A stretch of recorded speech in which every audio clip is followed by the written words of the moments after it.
Soy Gisela Saimandi, licenciada en Biodiversidad, egresada de la UNL. Actualmente me encuentro haciendo el doctorado en Ciencias Agrarias en el Instituto de Ciencias Agropecuarias del Litoral, que está ubicado en la ciudad de Esperanza.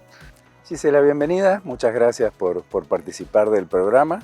Bueno, ya te presentaste, sabemos que estás trabajando por ahí en algunas cuestiones que tienen que ver más con los temas productivos. Así que no es que no nos gusten esas cosas, por supuesto todos vivimos de ese tipo de actividades también. Pero a mí me gustaría ir un par de pasitos para atrás y recordar el trabajo que hiciste para el momento de tu graduación y de tu formación universitaria, con este tema que tiene que ver con la flora isleña. ¿Qué actividad fue la que desarrollaste? Bueno, yo durante mi tesina de grado, desde el 2016 hasta el 2018 aproximadamente, lo que hicimos fue evaluar la vegetación isleña que estaba sometida al ganado vacuno, ¿sí? Lo que hacíamos era observar si el ganado vacuno realmente estaba generando algún tipo de disturbio, digamos, la vegetación. Establecimos zonas de clausura que nosotros llamamos, que eran lugares donde el ganado no podía ingresar, y zonas donde el ganado se movía con total libertad. Dentro de las mediciones que hicimos en ese momento fueron justamente la cobertura. En esta cobertura veíamos qué especies de flora, digamos, había, tanto herbáceas como arbustivas y arbóreas. Veíamos el porcentaje de cobertura dentro del cuadrante que nosotros estábamos analizando sería. Hacíamos recolección de biomasa, que la biomasa simplemente de un cuadrado se recolecta la vegetación que está en ese sitio. Y bueno, después en el laboratorio lo que hacíamos también, esa biomasa separarla por especie vegetativa, y bueno, íbamos viendo el porcentaje en seco, el porcentaje húmedo de cada una de esas especies.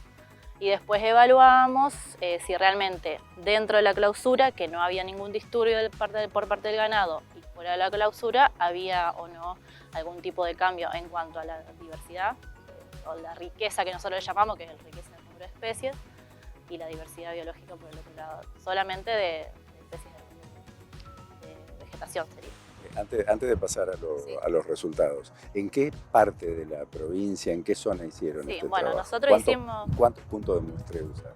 Nosotros utilizamos 3 lagunas diferentes, se variaban, por un lado, la cantidad de ganado que había en cada una de las lagunas y en el tamaño de esa laguna también. 2 de esas lagunas estaban sometidas al uso ganadero y una de ellas no, que era como nuestra laguna control sería.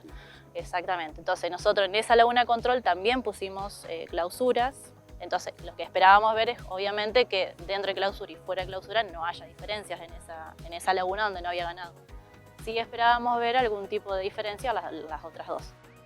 ¿Lugares cercanos a Santa Fe? Sí, lugares, yendo por la ruta 168, cuando se llega al túnel subfluvial, bueno, hay un caminito del costado que te lleva como a diferentes campos ahí cercanos al túnel subfluvial, y bueno, era un productor que conocía a mi directora de grado y bueno, las hicimos ahí, pero es en la zona del túnel subfluvial en los alrededores. Y todo ganadería bovina, no había chivos, no había... Todo ganadería bovina. Bien, bien.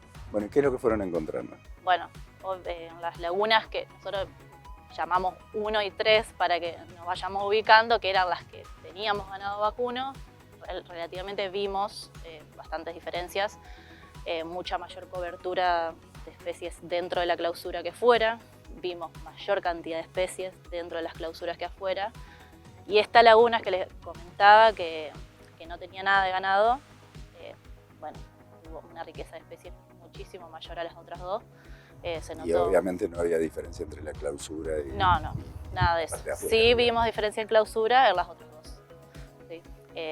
Vimos un poco más de diferencias en una de las lagunas, que bueno, también es un tema analizar datos en estos tipos de ambientes, es una cuestión bastante compleja porque nosotros no podíamos controlar absolutamente nada. O sea, no controlábamos temperatura, no controlábamos qué hacían, qué no hacían. Entonces, bueno, fue un trabajo bastante arduo. Así que bueno, también está el régimen hidrológico, que bueno, en la isla es sumamente importante.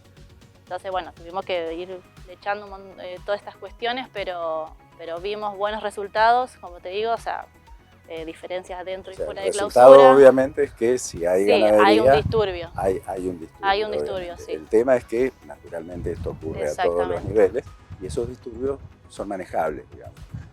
¿Pudieron medir alguna diferencia con las cargas animales o eso no lo tenían evaluado? Sí, las cargas animales en realidad tenían un manejo rotacional que se llama el ganado, entonces siempre el mismo grupo animal iba a una laguna, iba a otra. Entonces como que la carga siempre fue la misma, no es que varió. Entonces eso también nos ayudó porque si no ahí hubiera aparecido otra variable que era la carga ganadera, digamos.